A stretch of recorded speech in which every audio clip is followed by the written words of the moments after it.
Қадырман көрүүчү, саламатсызбы? Сиз Супер ТВ телеканалын көрүп атасыз.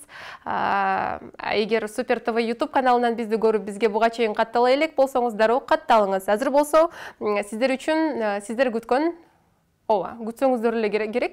Себеп дегенде бул Ырчы мырзанын чыгармачылыгын учурда баары эле сыйлашат. Кыргызстанда дагы өзүнүн ордун таап алды. Казактын жигити, кыргыздын күйөө баласы Биржан Байбол бүгүн бизде студияда. Саламатсыздарма, Айжан ханым, курметтүү Супер ТВ багдарламасынын телеканалынын көрөрмендери, баршаңызга ассаламу алейкум. Бүгүнгү касиетті өте жакшы күнгө сухбат берүү, интервью берүү күнү белгиленген экен. Баршаңызды Ораза айт мерекеси менен чын жүрөктөн куттуктаймын. Ар бирлериңиздин шаңырактарыңызда береке, ырыс, бирлик кетпесин. Тагы да айт мерекеси мүбөрөк болсун. Чын жүрөктөн куттуктайм. Ыраазычылык. Орозуңуз кабыл болсун. Амин. Кыргызстанга кош келипсиз? Рахмет көп. Алла разы болсун сиздерге. Кыргызстанга келүүм 4-чү рет болуп жатыр. Осы 4-чү рет келүүмдүн басты себеби осында бираз убакыт энди көп деген көрөрмендеримдин 90% осы кыргыз элинен болгондуктан кыргыз элинде де жашап көрейин деп конустанып жатырмыз. Жаймен. Сол, рахмет. Урматтуу көрүүчү, толуктоо болсун. Биржан Байбол эми чыгармачылыгын Кыргызстанда, бул жакта улантат. Бул жактан үйлүү болду, буйруса, үй алдыңыз. Конуш куттуу болсун. Рахмет көп. Себебин билели? Үйлүү жайлуу болгондо менин эмес, энди продюсерим алды. Енді Құдай қаласа әзірге барлығын енді творчествомды жаңағы барлығын уақытша деп жатырмыз. Құдай қаласа барлығы өзіміздің ойымыздағыдай шықса, осы жақта қалып қоямын деген ниет бар енді Құдай қаласа.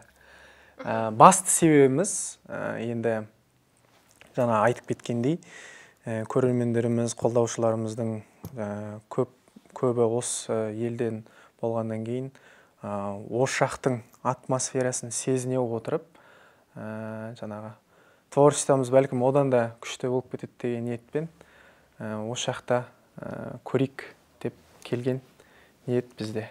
Переходи на О. Жаңы топтамында ғана Яндекс Плюс катталуусу 90 күнгө акысыз.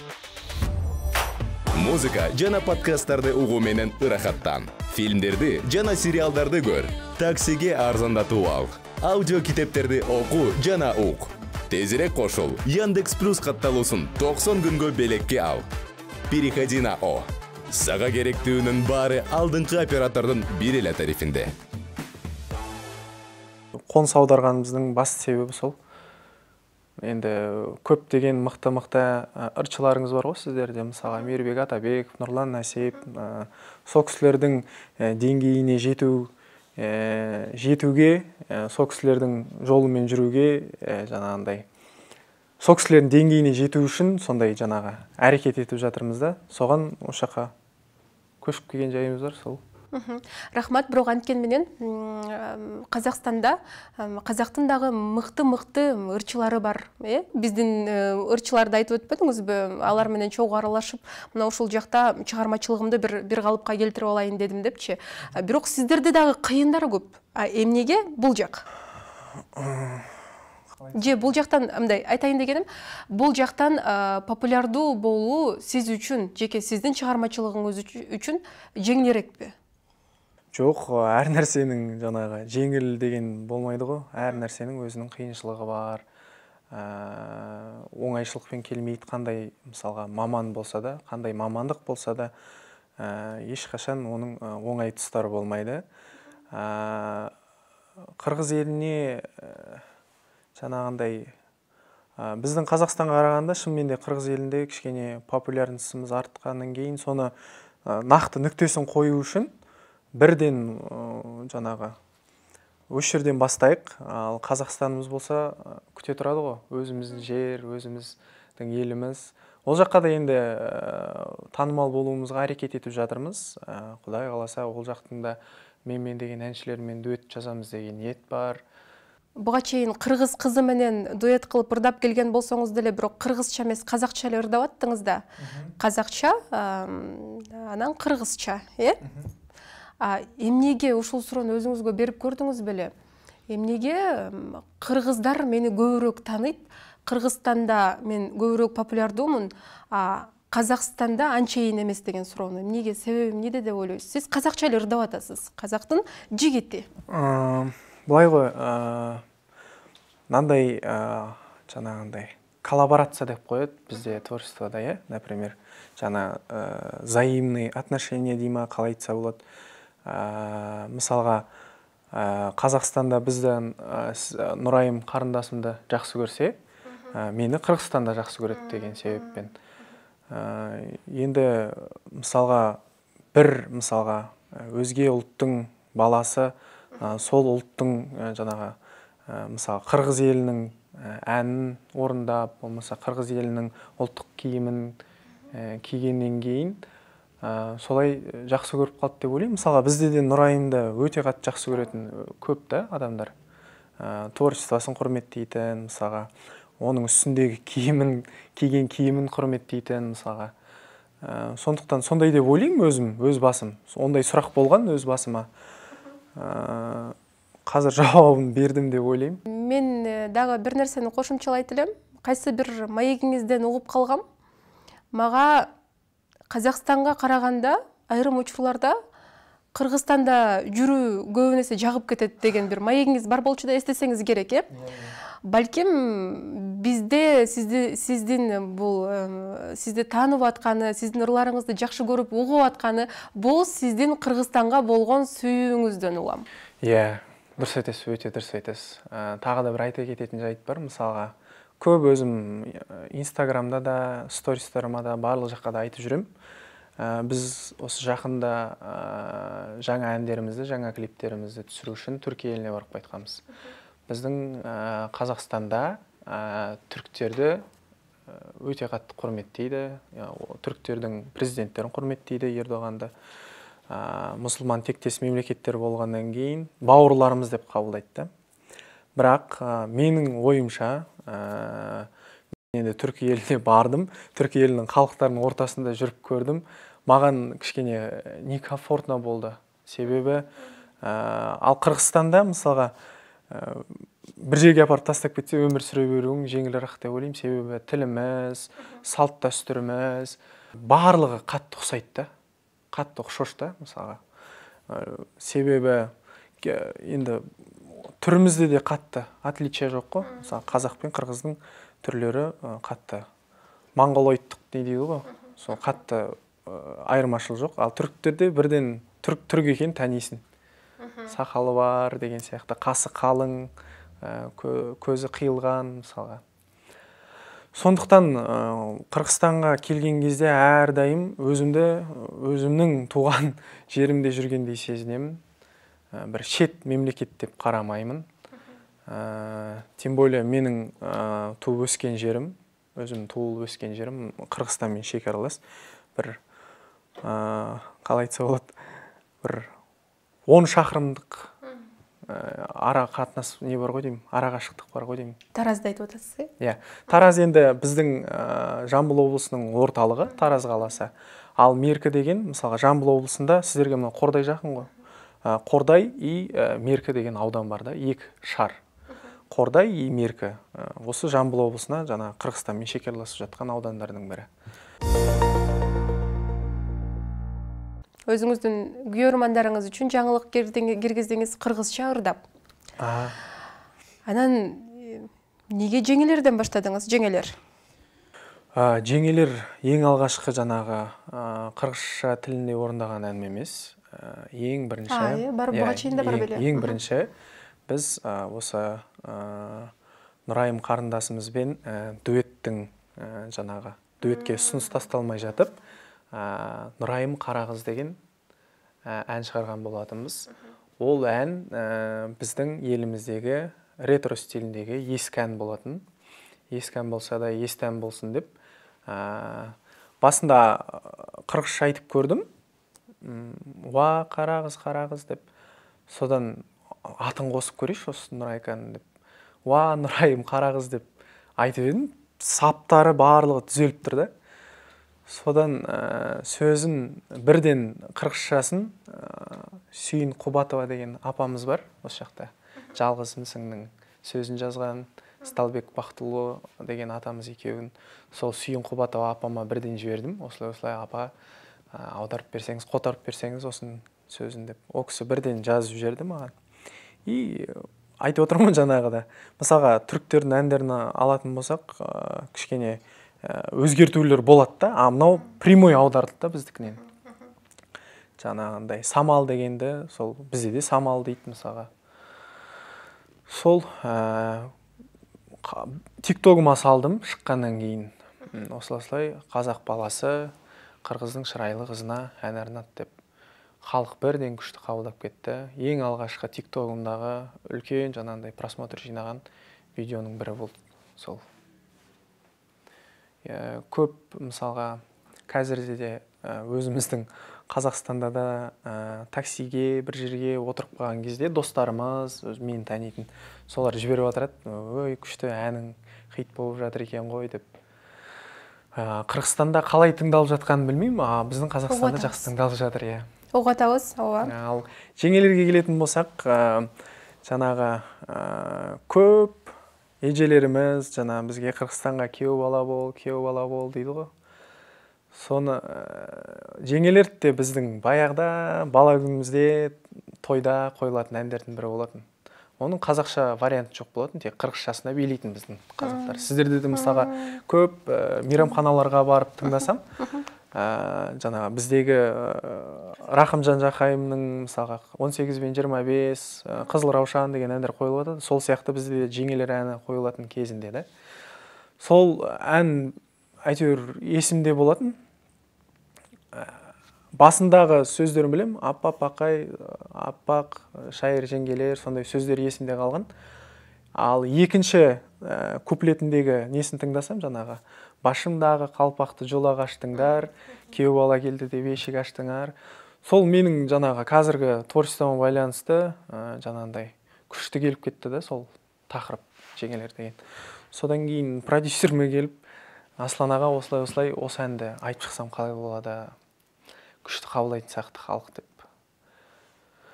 Сөйтіп продюсер мақұлдады, кейін ән жаздық, жаңағындай современный қылып шығардық, халық жақсы қабылдады. Күйеу бала деген атқа сұраныс өте жаңағындай жоғары болып кетті да. Азыркы суроолор, эл күткөн суроолор болсун. Бул Нурай экөөңүздөргө байланыштуу суроолор. Мен билгенден болду, Нурай экөөңүздөрдүн аткарууңуздардагы дуэттер чыкпайт. Анандай бір жақсы сөз бар да. Бұл негізі бізге берілген өмір мәңгілік емес қой. Қамшының басы бар, аяғы бар деген сияқты. Әр нәрсенің өзінің шарықтау шегі болады. Біз кезінде атқарылған жұмыстарымыздың барлығы өзіміздің ойдағыдай, барлығы әдемі шықты, халық жақсы қабылдады, екі елде де. Қазақтар айтады, біздің қырғыздың шырайлы қызын алып келін қылып деп, болмаса қырғыз елінде айтады, бізге күйеу бала бол деп. Біз өзіміздің шарықтау шегімізге дейін жұмыс жасадық, өзіміздің пландарымызды ойдағыдай орындадық. Енді жаңағындай көп елдер түсінбей жатыр, халықтар түсінбей жатыр. Бұлардың арасында ұрыс керіс болып, болмаса түсініспеушіліктер болды деп. Барлығы жақсы. Өзіміздің жаңағы бейнебаяндарымыздың кезінде, әндеріміздің кезінде, творчестволық жұмыс кезінде біз араластық. Қазіргі таңда да араласып тұрамыз. Мәмілеміз жақсы. ұрысқан жоқпыз, таласқан жоқпыз, ешқашан да біз бір-бірімізге ренжіген емеспіз. Сондықтан Нұрайым қарындасым, Нұрайым Ақылбекова қарындасыма үлкен алғысымды білдіремін. Әрине, менің осы екі елде де жақсы тыңдалуыма себепкер болған адамдар өте көп. Мысалға, әуелі Аллаға сан шүкірлер тілеймін. Одан кейін менің жаңағы продюсерім айтады ғой, Қырғызстанға күйеу боламын деп. Басты мысалға сұрақ қойылды. Неге мысалға қазақта да әншілер көп қой, дуэт орындай тұрған әншілер көп, қыздар көп, не бір. Бұл жерде енді екі мемлекеттің жаңағы көп жаңағы комментарийлерді оқысам, бір-бірімізге деген суып кеттік дейді екі ел. Соны қазір тфай-тфай біз алғашқы бастамалары біз болдық деген сендем. Аслан ағамның сондай ойының отқырлығы, жаңағы екі елдің қазақ-қырғыз бір туған деген тақырыпта екі елдің ортасын жақындандыру мақсатында жасалған проект болатын. Сол шарықтау шегіне жетті, әдемі жұмыс атқарылды. Сондықтан көп рахметімді айтам продюсеріме, Нұрайым қарындасыма, сосын қолдап жатқан барша көрермендерге, және де маған сеніп осы уақытқа дейін бір жантайымыздан бірдеңе шығады деген ниетімен әке анама, ата-анама алғысымды көп білдірем. Демек, ошондо Нұрайым экөөңүздөрдүн аткарууңуздағы дуэттер болбойт алдыда. Келишим бүттү. Келісіміміз өзінің жаңағы уақытысына келіп жетті. Енді алдағы уақытта көре жатармыз. Барлығы бәлкім енді беймәлім ғой. Адам деген емес, Алланың дегені болады дейді. Қазіргі таңда осылай жаңағы алдымызға қойған мақсатта Нұрайым қарындасымен дуэт жалғастыру ойда жоқ. Ал Қырғыз елінде жақсы танымал әншілермен ән айту ойда бар. Елде экөөңүздөрдү сүйүп уккандар, экөөңүздөрдүн дуэттериңиздерди күткөндөр көп болду. Экөөңүздөр өзүңүздөрдүн күйөрмандарыңыздарды чогуу дуэт болуп таба алдыңыздар да. Анан ошондо азыркы учурда экөө таарынышып жүрөт, талаш тартыш бар экен экөөнүн ортосунда, же болбосо продюсерлердин ортосунда талаш тартыш болдубу деген сыяктуу ар кандай кептер айтылып атпайбы? Мындан улам бул суроону бергим келип атат. Ошондо ал дуэттер болду, ырдалбай калабы же ким аткарат ал дуэттерди? Алдыда жаңы чыгармаларды, жаңы дуэттерди күтпөй эле койсок болот экен, бирок буга чейинки дуэттер эмне болот? Нұрайыммен айтылған дуэттерimiz, если мысалға концерттерге, тойларға заказдар түсірілсе, міндетті түрде, мысалға государственный болсын, басқа да бір болады ғой, үлкен ауқымды шаралар болса, міндетті түрде орындалады. Ол бір жерде қалып қоятын дүние емес, себебі оған қаншама деген қаражаттар бөлінді, қаншама жаңағындай еңбектер кетті, мысалға еңбектер болды, атқарылды. Сондай. Мен аябай сізді бурчка тақып атат окшойм, буга улай эле дагы бир суроону берейинчи. Интернет өзүңүздөрдүн жеке Инстаграм баракчаңыздардагы талаш тартыш киргизилген сүрөттөр, посттор, кайра өчүрүлүп кеткен посттор тууралуу суроо бергим келип атат да. Мындан улам элде ой жаралып калып атат. Эмнеге Нурай Биржан менен ырдабай койду? Биржандын Нурайга болгон сезимдери бар экен депчи. Ал нерселерди эмнеден уламайт да? Анткени мына ошондой багыттагы, мына ошол ойду, мына ошондой ойго жем таштаган бир постторду жүктөп аттыңыз да? Негизи кандай болду? Қалай түсіндірсем сезим туралы. Сезим туралы. Енді былай ғой. Баяғыда мектеп кезінде мысалға болады ғой, анандай симпатия деп түсіндірейін оны, мысалға. Жауапсыз дейді ғой, мысалға, жауапсыз андай қалай айтса болады, түсіндіруге қалай келтірсе болады. Шашпаңыз. Ойланып алыңыз. Мысалға, сырттай ұнатасың, Ол қыз да мысалға сырттай ұнатады, бірақ бір-бірімізге сезімімізді білдірмейміз. Сіздердің кездеріңізде болды ма, болмады ма білмеймін, ондай мысалы. Болған. Иә. Бізде тура сондай болды да, жаңағындай. Түсініксіз, жаңағындай. Енді бірақ ойбай сүйем, күйем, ойбай сен үшін өлем деген нәрселер болған жоқ бізде. Бірақ симпатия болды да, сырттай. Сіз әзір тек қана жалғыз ғана өзіңізге емес, Нұрай үшін деле жооп бердіңіз да? Жоқ, енді Нұрайымды білмеймін мен өзім. Нұрайымға жауап бергенде қалай? Адамға адам жауап беру өте қиын ғой, иә. Бірақ Нұрайым үшін жауап бере алмаймын. Бірақ Нұрайымның барлық жаңағы интервью бергендерін, осы күнге дейін интервью бергендерін оқып шықтым да, бірге отырған кездегі. Сон қараймын интервьюда, что-то анандай сезімі болған сияқты қылып сөйлегенде, содан енді түсініксіз болды да барлығымызға. Мен өзім де түсінбей қалдым, не болғанын, қалай болғанын, барлығын. Неге Нұрайдың маға сезімі болған ба, болмаған ба, ошоға түшүнбөйсүз да? Өзүңүз сизге болгон ба, болбогон ба? Себеби мунун басында эң алгач таанышканыбызда продюсерлерimiz айткандай, жөн эле сендер ырчысыңдар, актер боласыңдар деген түшүндүрүүлөр болду бизде. Бирок енді менде кай убакыттан мисалга пайда болду. Элдин бата тилеги деген өтө андай кундуу го, касиетті да. Бәр жанагы Нұрайыммен бақытты болып кет, Нұрайыммен бақытты болып кет. Болмаса жанагындай өте жақсы қыз екен деп елімізде де келін қылып алып кел дейді мысалға, иә. Сол моменттерден бастап кішкене іште бірдеңе пайда болды да менде.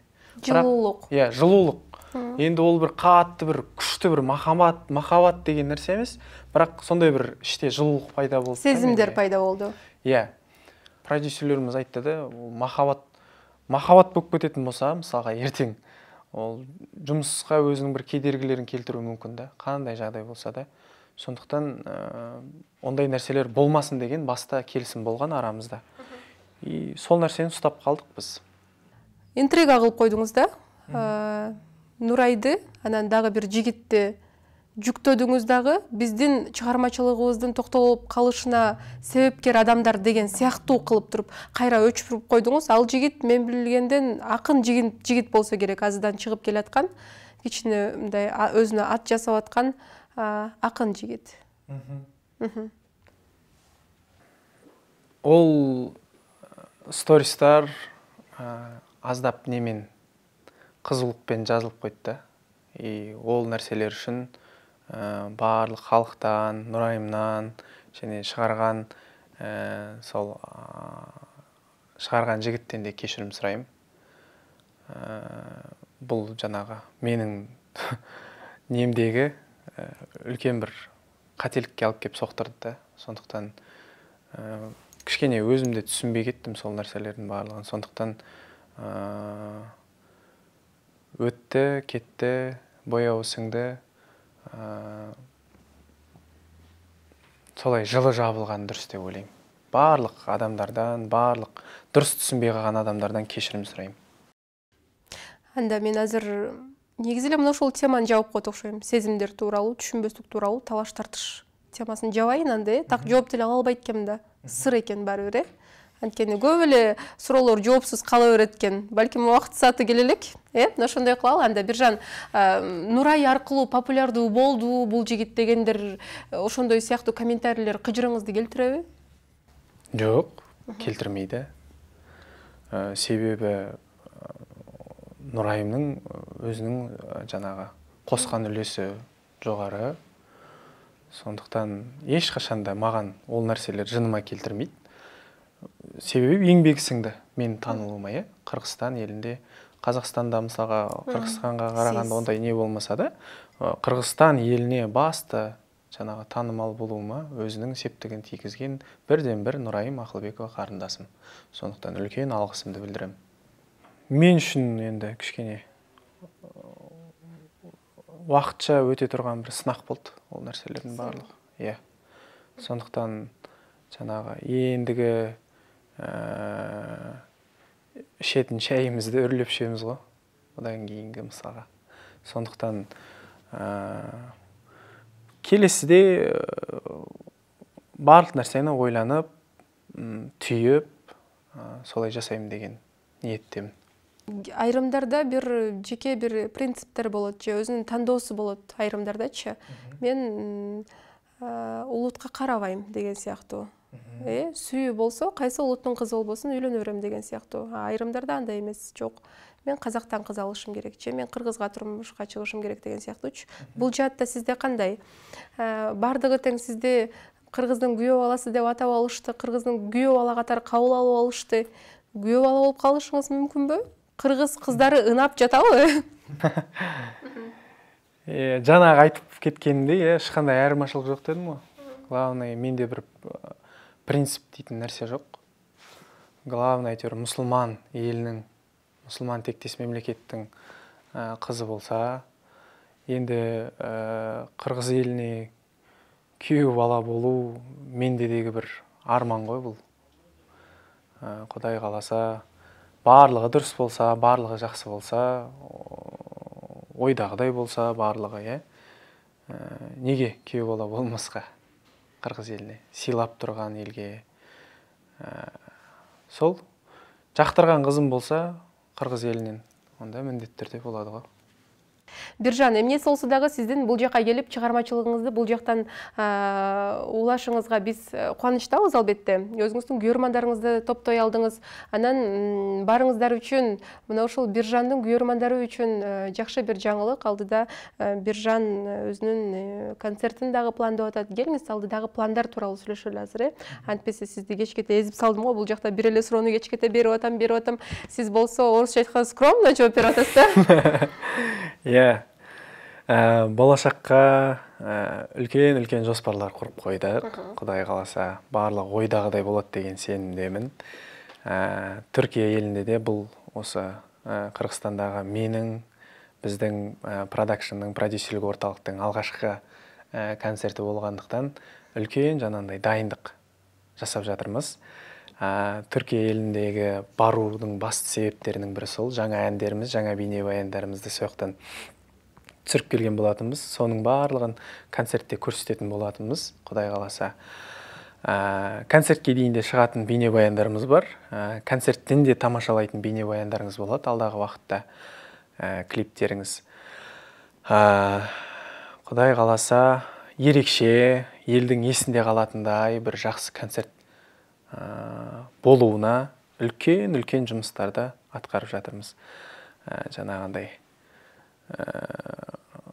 Енді осы күнге дейін жасап келатқан дүниелеріміздің барлығы профессионализм түрінде жасалып келді. И сол нәрсені сақтап қалу мақсатында да осы беретін концертімізге де сондай үлкен атқарулар болып жатыр. Құдай қаласа, келесі айда. Сол барлығыңызды күтетін боламыз. Жақсы бір күшті кеш болады деген сенімдеміз. Құдай қаласа, осы Қырғыз еліндегі де танымал жақсы ырчылармен де кеш қонағы болады, Құдай қаласа. Жақсы әндер, жақсы бейнебаяндарымызды және де бір ерекше бір сыйлық дейміз ба, подарка дайындап жатырмыз, Құдай қаласа. Концертке келсеңіздер, сол подаркамызды сіздерге көрсетеміз. Қайсыл даталарға бұл жолду? Енді 20 мен 25 аралығындағы датаны ойлап жатырмыз. Майдың 20 мен 25 аралығында. Себебі концертный сезон сол 25-не дейін болады да өзі. Одан кейін 25-тен кейін мектеп бітіреді барлығы, барлығы өзінің жаңағы каникулға кетеді деген сияқты. Сондықтан сол аралықтағы датаны ұстап жатырмыз. Құдай қаласа, 1-2 күнде датасы белгіленеді. Содан бірден афишасын жасап, неге біздің продакшнның жаңағы алғаш концерті болғаннан кейін өзім барлық афишаны іліп шықсам деген ниет бар Бішкекте. Солай. Биржан, дағы бір жолу Қырғызстанға қош келіпсіз. Чыгармачылык эргүү каалайбыз. Эми Кыргызстанда бар бир жаңы жер, сиз үчүн жаңы жер болот да. Көнүп кетиңиз бизге, сизди эч ким тарынтпасын, ийгиликтерди жарата бериңиз. Аман болуңуздар, төрт көздөрүңүз түгөл болсун, керегелериңиз кең болсун. Элимиздеги Кыргыз элиндеги эң нөмірі бірінші телеканалдардың YouTube форматындағы телеканалдардың бірі болыңыздар. Сондай үлкен сіздерге ниет білдіремін. Көп рахмет шақырғандарыңызға, сыйлағандарыңызға, сыйлап жатқандарыңызға басым деймін. Алғысым шексіз. Чоң ыраазычылык сизге да рахмат. Урматтуу Супер ТВ телеканалынын көрүүчүлөрү, бүгүн менин маектешим таланттуу ырчы мырза, казактын жигити, кыргыздын күйөө баласы, өзүңүздөр күйөө бала деп атап алыпсыздар. Мындан улам күйөө баласы деп айтып атам. Кыргыздын күйөө баласы Биржан Байбол болду. Жагымдуу жаңылыгы менен бөлүштү. Биржан Байбол Кыргызстанга келди. Чыгармачылыгын Кыргызстанда улантат. Албетте, эгер сиз мына ушул берүүнү азыр сыналгыдан көрүп аткан болсоңуз, соңунда же орто ченинде кошулуп калсаңыз, кызыктуу маектин бардыгын тең өткөрүп ийдиңиз. Андыктан дароо эле ушул эле интервьюну Супер ТВ YouTube каналына кирип, ал жактан дагы көрсөңүз болот. Бар болуңуздар, аман туруңуздар.